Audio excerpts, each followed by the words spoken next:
We have invited four incredible guests onto our podcast to elevate and educate all women as they embark on their personal growth and career path. While we center our podcast around men's mental health and empowerment, we do not discredit or disregard women on our platform in any way. This series is intended to highlight the amazing women that are committed to dominating their field and pushing boundaries. You, the audience, comment down below your thoughts and help create an amazing community full of people uplifting each other. And as always, enjoy the video.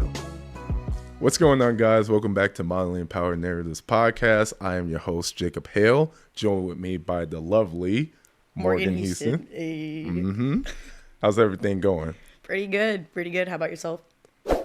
Can't complain. I was telling you earlier, I had a really rough morning driving here from St. Louis. I don't know if you guys ever taken that drive.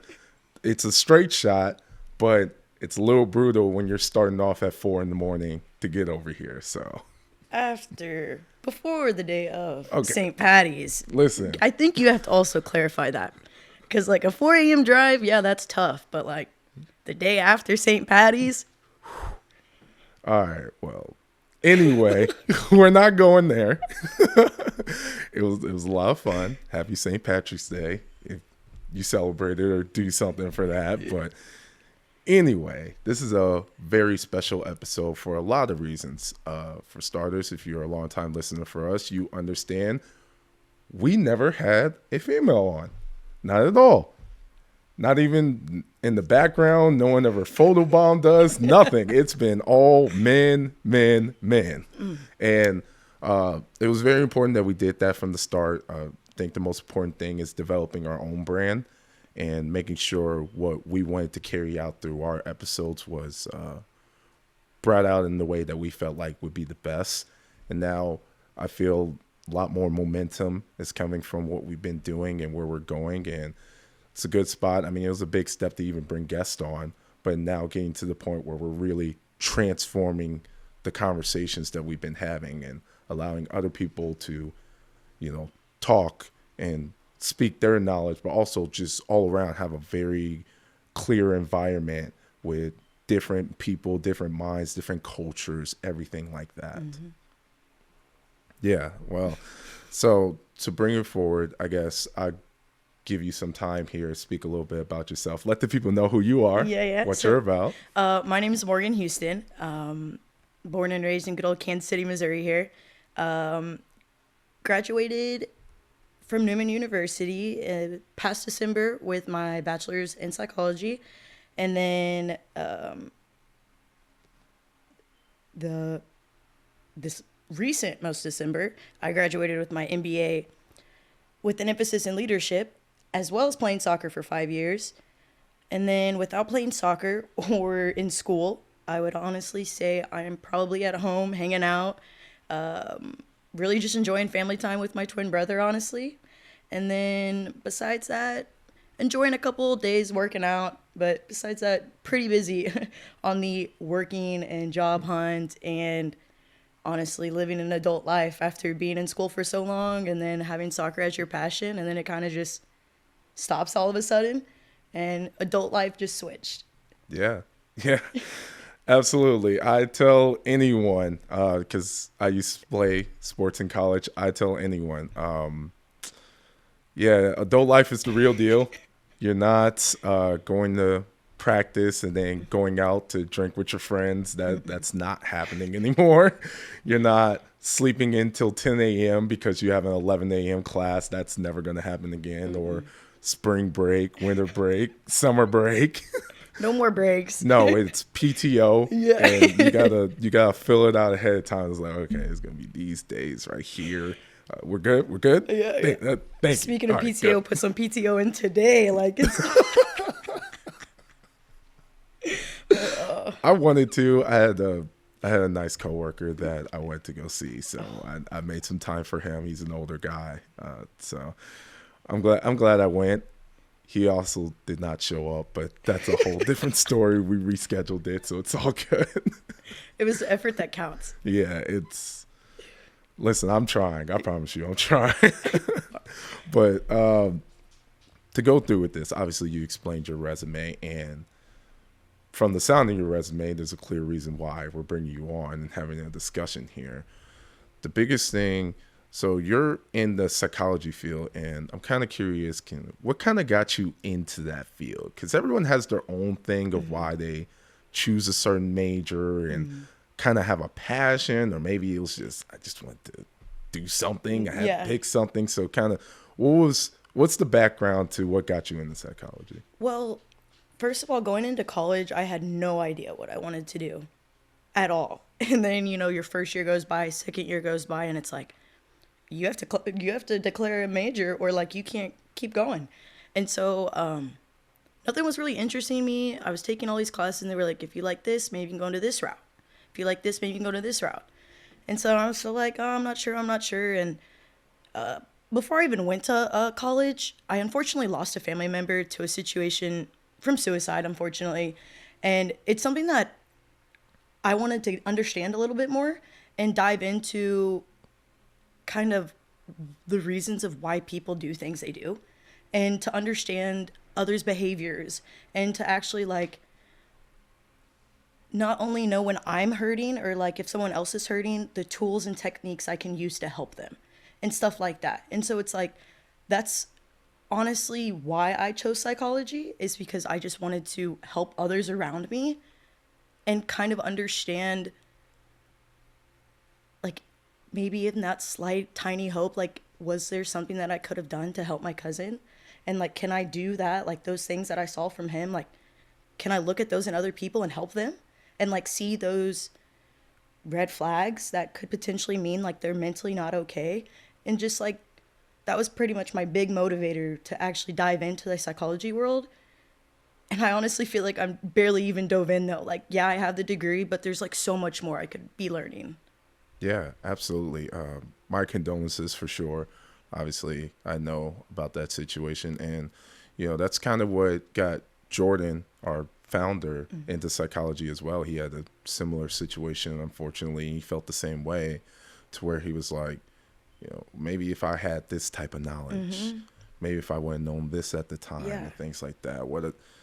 Main thing I would definitely say is it's never something that you should blame yourself for. So I always want to reinforce that. The things that transpired and stuff, I never want you to look at it and it's like, this is on me, or anything like that. And the second thing I will say is, it's amazing that it's always amazing to see people who are able to take a tragedy like that and really make it something positive. Yeah. Again, we talk about transforming the conversation and stuff, and to that degree, it transformed your life to where you may have felt down on yourself, but then you almost reversed engineered it. And it's like, okay, I'm going to do what I can to make everyone around me better. And like that right there, like you can either choose to let it define you and hurt you. And I could be so upset about it, and I could let it ruin my days. I could let it ruin a week. But it's like, honestly, it's like, it is what it is. Unfortunately, it happened. And it's like, I'm trying to spread awareness and make sure that others around me know, like, I want them to know what happened to me and like know the pain I'm going through, so that others around me never have to experience that. Absolutely. And that's part of it. You just have to tell your story. And that's why we do this, allow people to tell their story. And then through these genuine conversations, a lot of people will take a lot of positive, a lot of great things out of this. So I'm kind of curious, we talked about psychology. Obviously, you were in soccer and, going through school and everything like that. I guess moving forward through the psychology field and growing as a person, is there a particular person that you look up to, or is there a particular person that you see that you inspire to be at all? That's a really tough question. So I was thinking about that on the way in here, and I was honestly in such a long thought in my car for like 10 minutes in silence thinking of that question. And genuinely, there's not one specific person that like comes to mind, but it's more of just like seeing that woman that is powerful, confident, and just walks into a room and you're like, she's her. And she is doing it. And it's just like that look, or even just like any person who sets their mind to do something and does it. So like, I'd say like really growing up, it was more women professional athletes that honestly were my biggest motivator and my grind to keep working and pushing and to go hard. But then the older I got, I realized that it's like those women just genuinely pushed through, persevered, battled through adversity, and every single one of them has their own story of how they got to like the professional level or how they got onto the national soccer team. And some of their stories are just crazy. Or like the fact that there's like 18-year-olds on the team now. Like that's just mind-blowing to me. And so it's just like those people have worked so hard and they're dedicated and their grind just shows. And it's like those women are what helped me want to just keep pushing. Yeah, absolutely. And to push that further, it sounds like all the components of when we talk about empowerment and kind of what that means. You know, you have to have the confidence, right? You have to have the determination. You have to be able to go through adversity and everything like that. And me and you have the privilege of playing professional sports, especially on the collegiate level, to where all those components are put right in front of you on a field, on a court, wherever it may be. And then just through life, you know, you got to go through school on top of that and things going on in your personal life. Maybe, you know, you lost your boyfriend, your boyfriend dumped you, or my girlfriend left me or something like that. But you still have to get up every day and you have to do, have to fulfill your responsibilities that you have to fulfill for sure. I guess, is there any type of advice or any type of tips that you can bring out for people who maybe are a little step back from where we are now, probably just starting that college route or just in that space where there's a lot of responsibilities they need to juggle, and kind of how to keep that confidence and determination and everything going? Yeah, for sure. I would say like the best advice I could give to honestly like a young female, or to say if I could like to myself 5 years ago, would honestly be to be yourself and to only control the things that like, to know that you can only control the things that you can control. There are so many uncontrollables out there that I worried about. And it was like, why are you worried about what's going on in the dorm room next door to you? Or like, there's no problem if, I don't know, like your coach yelled at you. It's just like, you can't control that stuff. And so it's like, keep your head up, shoulders back, and be that strong, powerful woman and show your personality. Like that, I think that's honestly like the best advice I could give. You know, when I was playing, I think there was something my coach would always tell us. And he said, one of the biggest fails of athletes is the fact that they just overthink. You know, 90%, I wouldn't say 90, but he said 90% of playing sports is the mental aspect. Oh, yeah. And then from there, the physical aspect is going to carry through with whatever you're trying to do. So a lot of people are overthinking plays. Like you said, they just got yelled at. So now they're just thinking about that. And he said, listen, at some point, you're just going to have to shut off your brain and just react. And part of that comfort to get to that point to where you're reacting is the preparation. So carrying that on with your life, if you know you've been doing the work, if you know you've been taking care of what you need to take care of, yeah, you're going to have that immediate, like, I'm nervous feeling. But at some point, you just got to shut that off and react. And then you're going to realize all that preparation you've been doing in the background, you've been ready for this your whole time. Like, you're way better than you thought you would do, you know? And so that's...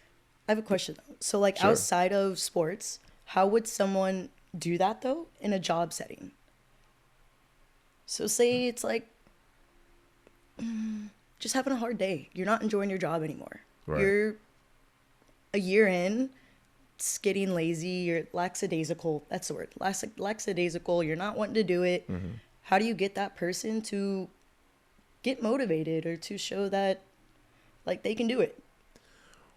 What I would say, especially I'm about 3 years or so into the job that I currently have, first thing I would say is it doesn't matter what you're doing, you're going to have that feeling. It doesn't matter how hard, how easy, whatever it is, it's going to happen. What I would say, a few things that helped me out was maybe there's certain things you couldn't control in your job setting, but the things that you can control outside, right? So if you find yourself in a rut for some reason, start off with the outside stuff. Start off with actually trying new hobbies, trying to explore new things and challenging yourself for real. One of the biggest things that I did, I played offensive line, right? And I went and I trained for a 5K. So, and it's funny because it doesn't relate to what my job is, but just the thought of like, I'm doing this work and then after work, I'm going to go train for this 5K, and just that feeling I got of preparing for it and having a goal and achieving the goal and all that stuff was amazing. And then for inside the job, I would say two things. First thing, you definitely should find some type of mentorship or some type of older person that you, I wouldn't say idolize, but someone that you can look up to say, okay, he has way more experience than I do. He's in a higher place than me, and get to a good rapport with him. Him or her, start talking to that individual, getting to know them, starting to understand their experience and stuff. And through that, you might find the answer that you're looking for. Maybe there's a section of the job or a different job that you can sidestep into within your current job that you will find more fulfillment in. And the second piece of advice that I would give to that is, I would say, I'm going to make sure I don't get anyone fired, but I would say directly communicate that to your supervisor, right? Now, I can't promise you your supervisor is perfect. They're human at the end of the day, but I would definitely say that's something to communicate, because you never know. That's probably something that comes up, and there's opportunities and things that they can give you or tools that they can give you to make your experience better or to just push you to that next step. Good answer. I like that one though, because like I feel like sometimes going directly to the problem can be very intimidating for some people, and for me, I think I'd be like, oh, okay, I can go tell someone that they're like, I'm not doing okay, and I have to use the correct words. I think I could find myself in that situation saying things that would hurt my position. And so I think I would definitely have to the advice I would have to give myself is like, make sure you think about it more than once on what you're going to say so that like you can get away, like you can convey your message, but at the same time be respectful. Yeah. Emotional intelligence is very important too, because a lot of times people feel that way and it's straight out of emotion or just they're having a bad day, which is going to happen to all of us, right? So definitely, if you ever feel like you're going to take a step like that, make sure you're emotionally prepared to do something like that. You're not angry, you're not sad. You're saying it calmly. And one thing I understand is that while people may not always agree with you, they do appreciate honesty and genuineness. So if you come at it in a very genuine way to say, hey, I want to work here, but these are my needs, or this is what's going on to where I feel like there's a disconnect between what I'm doing and how I'm feeling. So can you help me bridge that gap? And from there, obviously it'll be up to them. If it doesn't work out, you at least have the answer and you're at least satisfied with the fact that you handled it in a proper way and then found the answer you were looking for. Being open and honest. Absolutely. While staying respectful. Which, by the way, taking a time out here, you are the first person out of all of our guests to actually ask me a question. How can you be a guest and not ask a question to the host? Come on. It's crazy, but yeah, that took you by surprise, didn't it? Definitely. I had no idea where this was going. So please do not go into the comments and say that I'm the reason you got fired or anything like that. Let's talk about it. Just talk to me. Let's talk about it. All right. I'm trying to help you. But so the biggest aspect that we're talking about, especially for this episode, is definitely trying to understand the women aspect of things. And the biggest thing about our platform was we didn't want to overstep what we knew. So I can have an idea of what it's like to be a woman, right? But it's the same thing with someone like me. I was like, okay, you can have an idea, but you have to actually live that life to really get a true perspective of what it is and what it's about. So, what are some things that you have done or have experienced that that you feel like breaks through some of the stereotypes with women? Now, this is broad, so you can make it specific when you're talking about, let's say, college or the workplace or anything like that. Honestly, being a woman in this world is very difficult. Men have it way easier. Just want to say that. No offense to any men out there, but like, it's hard. We get judged just by walking into a room anywhere. I mean, like, in an office building, if a woman walks in a blazer, she's getting stared at. And if it's full of men, it's just like stuff like that. Or like, I'm trying to be a soccer coach. Every single soccer coach I've ever had has been a man. And yes, I know some girl soccer coaches, but none of them get the opportunities to progress. It's like you have to know someone in there to like for them to be able to get you going. And it's so hard. And it's like if you don't have those connections, then it's like I have to go start being a soccer coach for like 6-year-olds. I love 6-year-olds. I love that. But at the same time, it's like I played college soccer for 5 years, been playing since I was 4. And my only opportunity to go coach at another level would be me to be like a GA somewhere. But that means like I would have to go do school again and stuff like that. And like I would still have to apply in so many things. It's just my biggest adversity, honestly, and like currently I don't have a career job as of right now. I'm searching for one and just applying for jobs and then not hearing anything back, or like you get a call and I'm talking to someone. It's just like, it's so difficult and I'm struggling to find one. And so like on the side, I've been serving, and even serving, I work at a bar, and as a female working in a bar, there's sometimes some very disrespectful things that men say.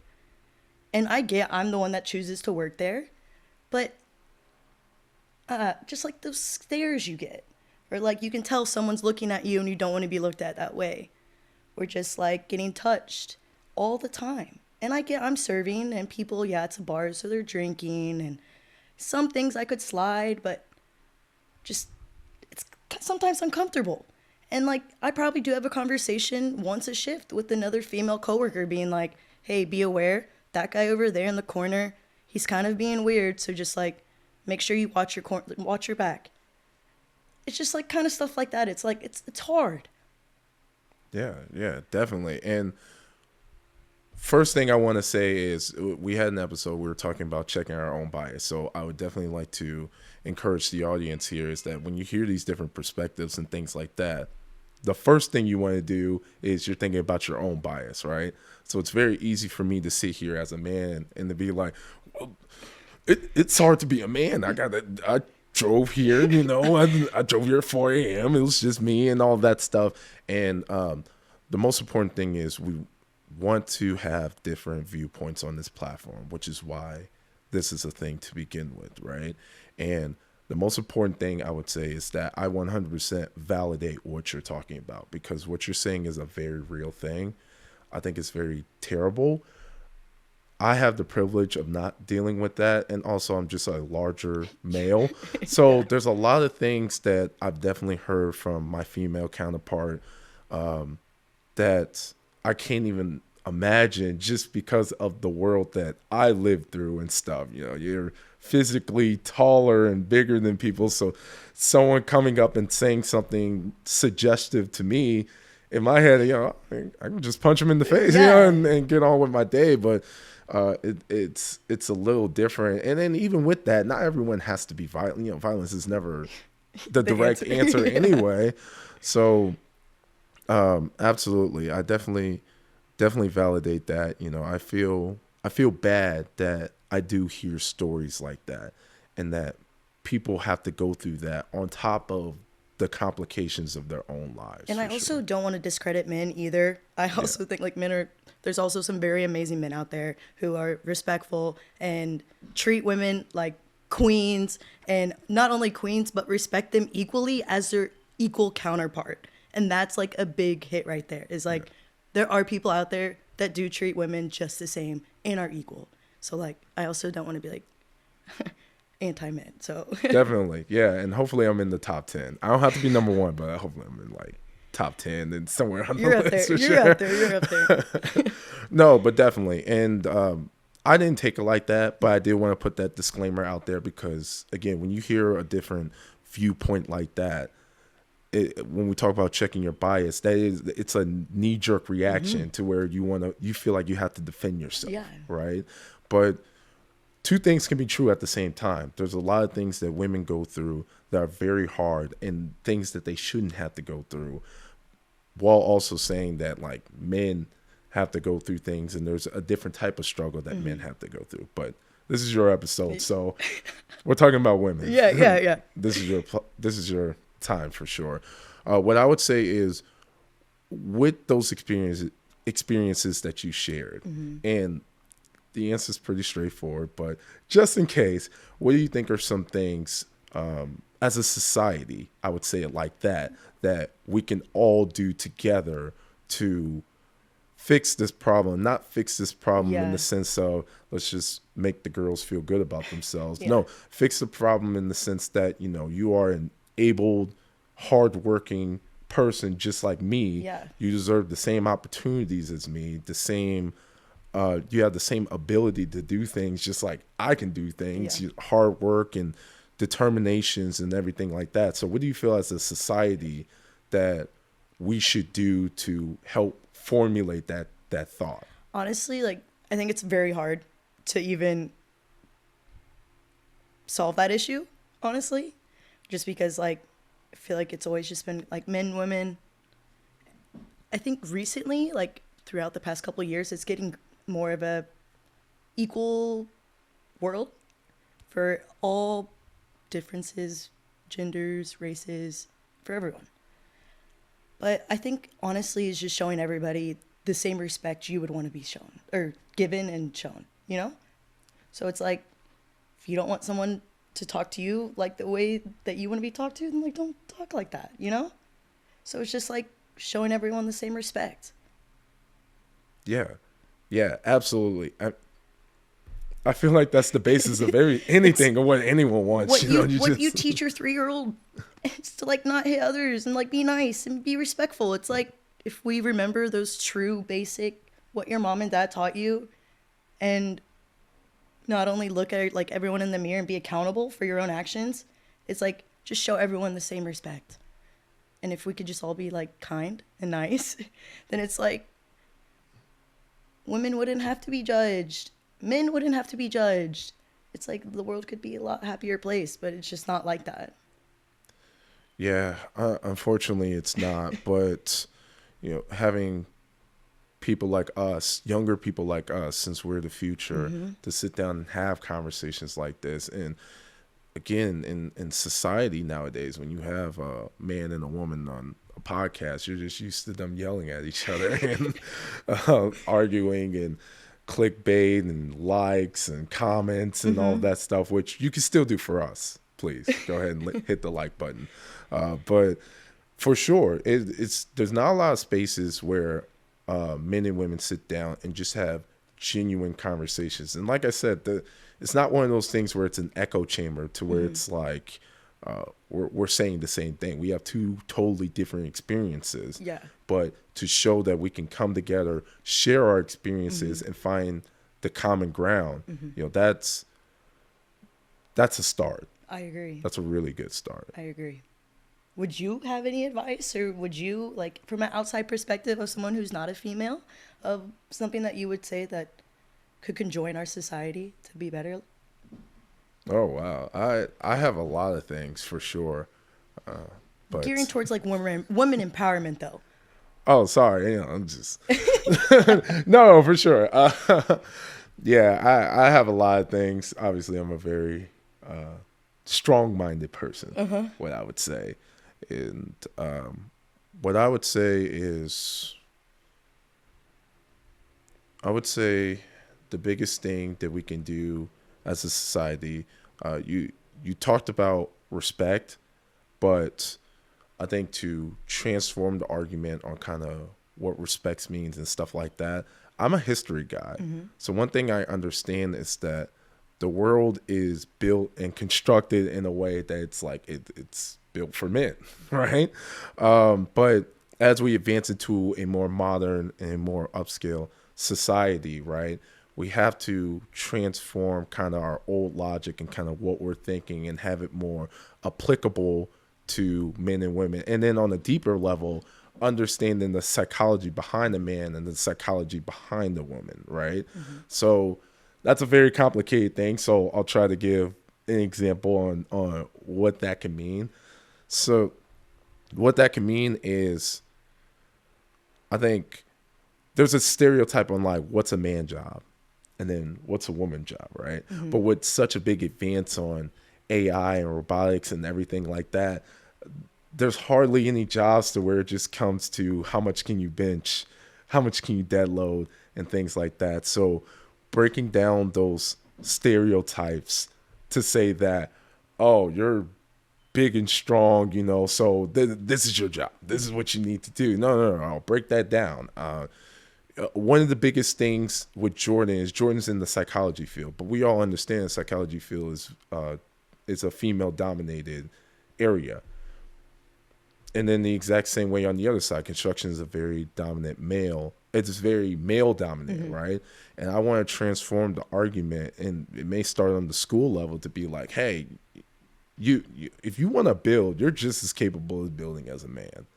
And then the other way around, like, hey, if you want to be in psychology or social work or anything like that, you're just as capable as doing it as any woman, right? Yeah. And it's funny because that's still something that I don't see, especially on the younger level and in grade school and stuff like that. You know, it's still, people are still being steered to do certain things, right? Like when I was growing up, doctor, lawyer, everything like that, the typical things. And I know my women counterpart had those exact same goals because those were the cool jobs when we were growing up, and firefighter, cop, all of that stuff, right? But there is some point that I do find in school to where they're kind of like start pulling you aside, like, hey, well, you're kind of big. Why don't you try this? Why don't you put this helmet on? Why don't you put these shoulder pads? I want to see how that fits and stuff like that. And so the more that we transform the argument, and again, this is the modern world. This isn't back in the day where you had to pick up a stone and build pyramids and things like that. It's built in a certain way to where everyone can essentially do every job. Yeah. So I guess to keep this going along, especially, well, let's actually talk about psychology. All right. That's actually great. All right. I've learned so much about psychology, especially through Jordan. So the big thing that Jordan always states about psychology is that it's brand new.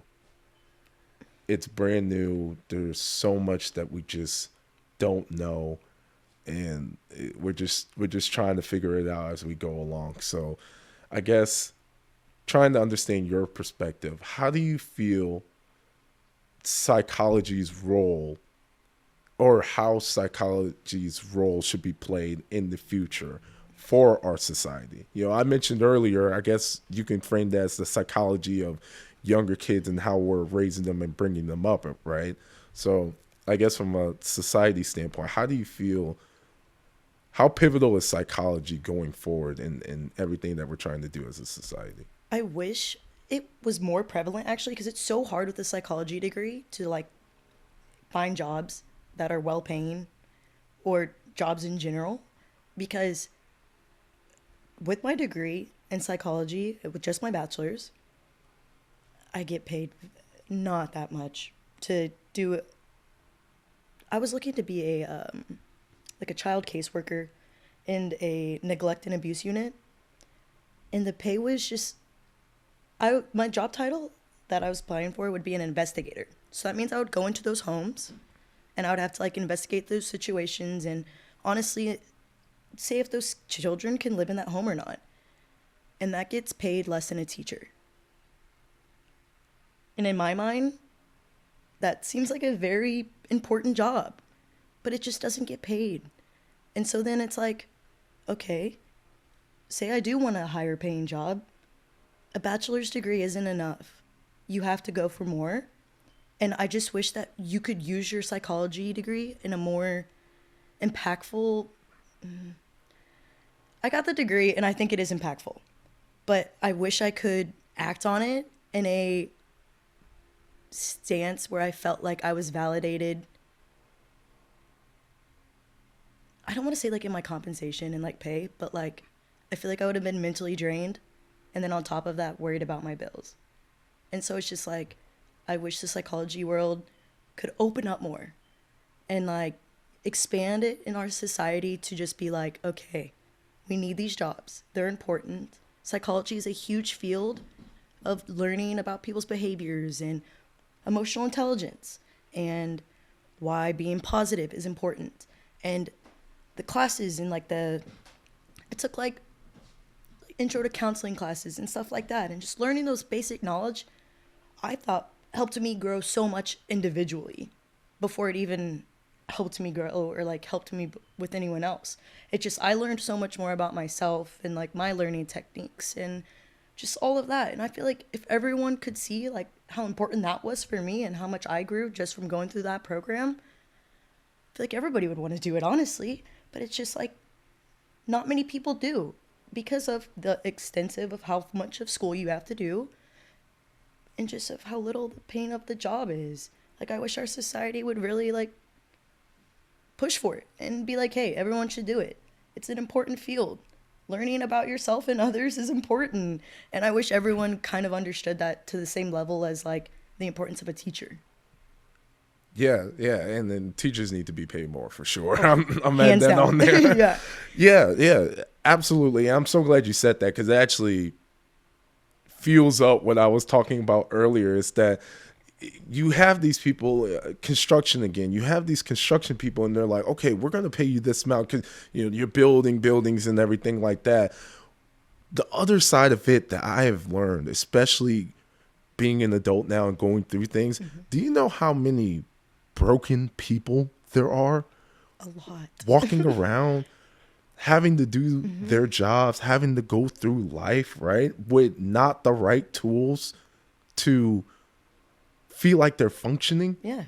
They just feel like they're existing. Yeah. So when we talk about social work, and again, people want to argue, because you're not laying down bricks and getting your hands dirty and things like that, you should be paid less. And I'm like, no, because if there was a solid social work, psychology, understanding, things like that, and we actually got to the core and was able to actually start fixing these people, or at least giving them the tools to fix themselves. Or it's like not even fixing them, but just allowing them the right tools and techniques to help them grow and heal. Right. And to like grow into a better person. Because I was like, no one, in my opinion, ever needs fixed. In my mind, it's like they just need help. It's like no one's broken. It's just like you just need that extra push or that extra motivation or that shoulder to cry on or that ear to talk to, It's just like no one's ever completely broken or ever needs 100% fixed. You kind of see what I'm saying? Absolutely. And just bringing it back to sports, your mental part is the most important part of your life. You have to be mentally all right with yourself first before you want to do anything or complete anything. And that's just something, I think that's my biggest advocate for, especially being around Jordan and understanding his point of view and seeing the work stuff like that does. How much more productive a person is when they're actually given those tools. Their outlook on life, how they view people. Like you said, you want a world where people are respectful, they're kind, they're not, that's part of it, because you don't know what people are going through. But giving them those tools for them to have a better state of mind carries through with everything else and then society as a whole. Exactly. And like psychology is really taking those classes and going through that program is really what helped me open my eyes to that idea and realizing that it's like everyone has a facade on, but once you just be a human, be nice, be kind, talk to them, they'll actually let you know how they are. They'll talk to you. They'll let you know personally if they're okay or not. And it's just like, check on your friends and just be present in any conversation you're having, because you never know what that person's going through at home or what happened to them yesterday or if they unexpectedly lost a family member a few days ago. It's just like being a good human and being nice. Yeah. And as we go to wrap up this episode, and it's been amazing. I enjoyed talking to you, and I kind of felt like I was like, man, we could just keep going. I keep formulating questions and everything. But my final question, and question that we're going to ask all of our guests, is: so there's a phrase that we were told growing up of strong, independent woman, everything like that, right? And I'm curious from the woman perspective of kind of, what does that exactly mean to you? Like when you say, when you look up to someone, you think of them as strong and powerful. And I kind of want to take the independence out, because it's kind of subjective from the fact that it's like, like we're all independent people, but also I feel like it breeds like you want to stay alone. I think we all need each other. But in terms of like being a powerful and being a strong woman, what does that mean to you?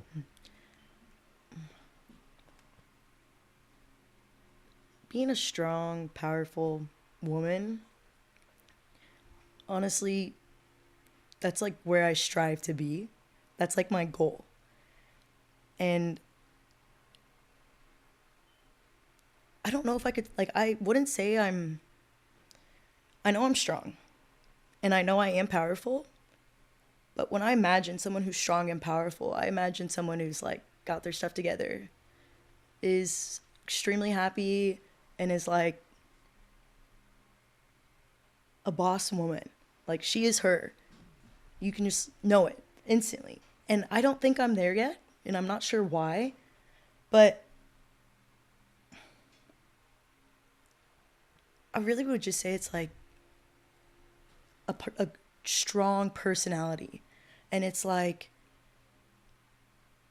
I want the people around me to ask me for like mentorship and be like, hey, can I get your help? And stuff like that. It's like when I go to someone for advice, I want them to be a strong, powerful woman. And like, I do go to like my mom, and I think she's a strong, powerful woman, but like stuff like that. But yeah. Absolutely. And I feel like that's everything that we kind of talked about in this episode. When you think of a strong, powerful woman, you think of someone that's confident, right? You think of someone that has the ability to uplift others. Yeah, right? and it's like emotionally intelligent. Right. And compassionate and caring. It's like everything you would want to be is like that person. Absolutely. Well, man, it's been an amazing episode for sure. How are you feeling about everything? I love it. Honestly, any chance I can talk to be woman empowerment and speak for the women, I'm always here for it. Thank you for the time today. It was amazing. Always love your guys' podcast. Listen to it frequently, actually. Always on my car rides home. Wow, I actually appreciate that. Yeah. That's always great to hear. Well, you have a podcast yourself, don't you? I don't personally have it, but I made a couple guest appearances. My bad. Sometimes he asks me for my advice on, a couple episodes and stuff. I've been with him since day one, so it's like we've been running it neck to neck. But yeah, I actually have an episode coming out next week. I don't know when this actually releases, so I think it's February 21st, I want to say it releases. Or February 21st? Is that today? No, it's March. I meant March 21st. I'm sorry. No, March. I said February. I didn't know. I was about to say a year. I was like, man, he has a dense It's either schedule. it's either this weekend, like sometime this week or next week, but Okay. it's released. Yeah. But yeah. And then what's the name of the podcast? Underwater Fly Zone. Okay. All right. Underwater Fly Zone. We'll get a link in the description for sure. Yeah. But that being said, definitely appreciate you hopping on the pod, checking us out, having a good conversation here. Anytime. Yeah. I much appreciated. I'm sure you'll find your way back here at some point. Hey, anytime. If you guys would have me, I'd love to. Absolutely. And then with that, thank you all for checking out this episode. Again, you can follow us on our socials at _Men the Podcast. Pretty much the same thing across the board. Go on YouTube, type in Men the Podcast. TikTok, Men the Podcast. If you type in Men the Podcast, I promise you we're going to show up. It's very easy to find for sure. But other than that, I appreciate you guys for viewing, and we'll see you guys in the next one. Peace.